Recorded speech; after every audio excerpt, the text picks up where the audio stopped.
امام ربانی کی لکھیا اے کفر نال یاری واسطے میں پڑھن لگا. سبحان اللہ. لو جی حصہ اول تے صفحہ نمبر 393 تے مکتوب نمبر 165. آپ نے فرمایا کفار کے ساتھ جو خدائے عز و جل اور اس کے رسول پاک علیہ الصلوۃ والسلام کے دشمن ہیں دشمنی رکھنی چاہیے اور ان کو ذلیل و خوار رکھنے میں کوشش کرنی چاہیے. یہ اللہ رسول کے دشمن ہے کافر, ان کو ذلیل کرنے کی کوشش کرنی چاہیے اور کسی طرح بھی ان کو عزت کا مقام نہیں دینا چاہیے. تسی مندر بنا کے کی کرنا ہے اور اسی تو چلو سانو تو جو کچھ ہویا ساڑھے بارے تسی جڑے تاثرات ہم سے زیادہ تم مولوی ہو, بیٹھ کر تمہارے وزیر کہتے ہیں ہم مولوی خادم سے زیادہ مولوی ہیں تو ٹھیک ہے, میں نے تو کبھی دعویٰ ہی نہیں کیا. میں تو ہمیشہ یہ دعویٰ کرتا ہوں میں کتا پاک رسول اللہ. تساں کی سمجھتے ہو دین نال تساں اتنی بڑیاں گلاں کر کے تساں بچ جانا ہے؟ نا ان بطش ربک لشدید انہو کیوں جی فاخذناہ واستکبر هو وجنودہ فی الارض بغیر الحق وظنوا انہم الینا لا. فرمایا فرعون اور اس کے سارے یاروں نے تکبر کیا اور ان کو یہ گمان ہوا کہ انہوں نے میری طرف نہیں آنا تھا.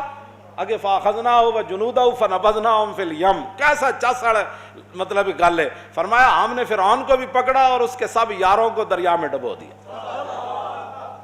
یہ تو اللہ کا فرمان ہے فاخذناہ وجنودہ فنبذناہم فی الیم فانظر کیف کان عاقبۃ الظالمین. فرمایا ویکھو ذرا ظالماں دا اسی انجام کی کرنے ہاں, دوہاں نوں نپ کے ڈبو دیتا. لے بھائی ہن دس بچو اس دے غضب کولوں. کامیابی خارج از ملت سے ناکامی بھلی, کامیابی خارج از ملت سے ناکامی بھلی, لطف دشمن سے ہی شہرت ہو تو بدنامی بھلی. بے وفا تم کو کہیں آل حرم اس سے بچو, بے وفا تم کو کہیں آل حرم اس سے بچو, دیر والے کج ادا کہہ دے یہ بدنامی بھلی. بس کیوں جی بت پرست ہمیں یہی کہیں گے نا, یہ انتہا پسند ہے, یہ بدنامی بھلی. لیکن بے وفا تم کو کہے آل حرم اس سے بچو, اکبر دے راستے تے نہ چلو. ہاں جی اے نہ ہوئے کہ پھر جناب قیامت تک تمہارا نام بھی اکبر کی لسٹ میں آ جائے. ہاں بے وفا یہ مطلب ہے بے وفا تم کو کہیں آل حرم اس سے بچو اور دیر والے کج ادا کہہ دیں تو یہ بدنامی بھلی. کیونکہ ساڑھے آقا و مولا نے جو بت توڑے یہ بدنامی تو نہیں, یہ تو غلامی ہے, بدنامی نہیں ہے. ہاں جی تم کیسے بت پرستیاں کرا کے اور تم مسلمانوں کو تباہ کرنا چاہتے ہو. مجدد صاحب اگلے کی گل لکھی اے میں ایک تقریر کیا تو میرے خلاف ہندو بھی تقریراں کیتیاں کہ یہ کیا کہہ رہا ہے, سنو یہ کیا کہتا ہے. میں کیا کہتا ہوں یہ تو مجدد صاحب کہہ رہے ہیں, یہ تو مجدد صاحب کہہ رہے ہیں. کیوں جی او مجدد الفسانیاں جڑے آج بھی جنہاں دی پتہ ہے کی ڈیوٹی ہے, آج بھی کی ڈیوٹی ہے کہ جدو رسول اللہ دی کچہری لگ دی تے وڈا پکھا لے کے پیچھے کنج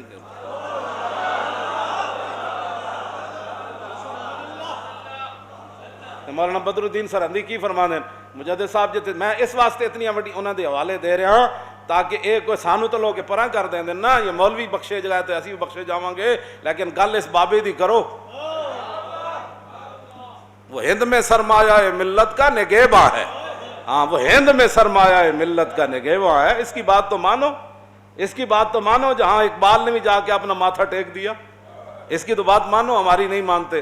ہم آپ نے تو مخلص اتنے بنو. مولانا بدر الدین سرہندی فرما دیں مجدد صاحب جس مسلح تے سجدہ فرما دے سن نا تے مسلح دا چونکہ بڑا نرم سی تے آپ نے ٹاٹ دا ایک ٹکڑا بدے ہوئے سی او دے تے سیتے ہوئے سی آپ دے مریدین نے تاکہ وہ ٹھوس جگہ بن جائے. وہ میڑا ہو گیا تے آپ دے مریدین نے اس نے اتاریا.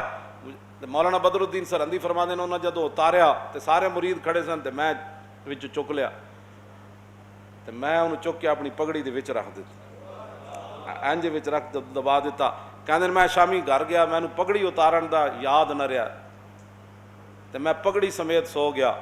او ٹکڑا جتے تے مجدد الفسانی صرف متھا ٹیک دے سن. فرمایا اس ٹکڑے دی برکت نہ اس رات مینوں رسول اللہ دی 12 باری زیارت ہوئی.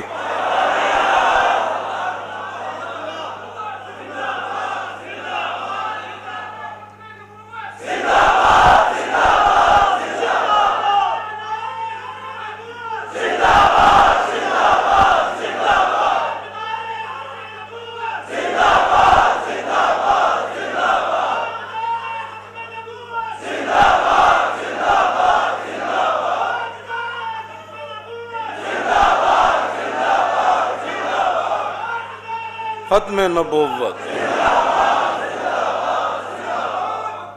توجہ، آپ فرماتے ہیں کہ ان بدبختوں کو اپنی مجلس میں جگہ نہیں دینی چاہیے، کفار کو، اور ان کے ساتھ کوئی انس و پیار نہیں کرنا چاہیے، حقیقی گل، اور حتی الامکان کسی معاملہ میں بھی ان کی طرف رجوع نہیں کرنا چاہیے، اور فرضاً ضرورت پڑ ہی جائے تو قضائے حاجت انسانی کی طرح ناپسندیدگی اور مجبوری کی صورت میں ان سے حاجت برآری کرنی چاہیے۔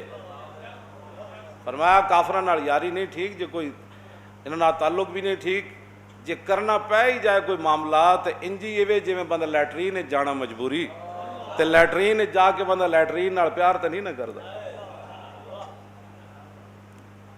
اے امام ربانی ہے کہ میں نشان لا کے رکھیا، جس نو کوئی تکلیف ہوئے اتو لے کے تھلے تک، مندر بنان والے پچھو شہ دین والے، تم یعلم خائنۃ الاعین وما تخفی الصدور، تم پیچھے کھڑے ہو کر ان کو شہ دیتے ہو، یہ کرو۔ اللہ فرماتا ہے وہ تو بددیانت آنکھ کو بھی جانتا ہے، وہ آنکھ میں کس انداز سے آپ کو دیکھ رہا ہوں، آپ مجھے نہیں پتا اور آپ کو بھی نہیں پتا، لیکن رب کو یہ بھی پتا ہے آپ مجھے کس نظر سے دیکھ رہے ہیں اور میں آپ کو کس نظر سے دیکھ رہا ہوں۔ وہ تو بددیانت آنکھ کو بھی جانتا ہے۔ وما تخفی الصدور، اس وقت آپ سینے میں کیا سوچ رہے ہیں کہ مولانا صاحب کیسی باتیں کر رہے ہیں، کہیں ایسے بھی ہوں گے نا، تو تقریریں اسمبلیاں کر رہے ہو نا، اللہ کو ڈرو، اے ظفر اللہ جمالی کہہ کے یہ ساری اسمبلی غرق ہو جائے، اے تے حضور دی رحمت للعالمین سی، تسی سارے غرق نہیں ہوئے تے ہن غرق ہونا چاہتے ہو۔ آخر ایک حد ہے ہر شے دی، رواداری دی بھی حد ہے، اسلام رواداری کا سبق دیتا ہے لیکن ایک حد تک دیتا ہے۔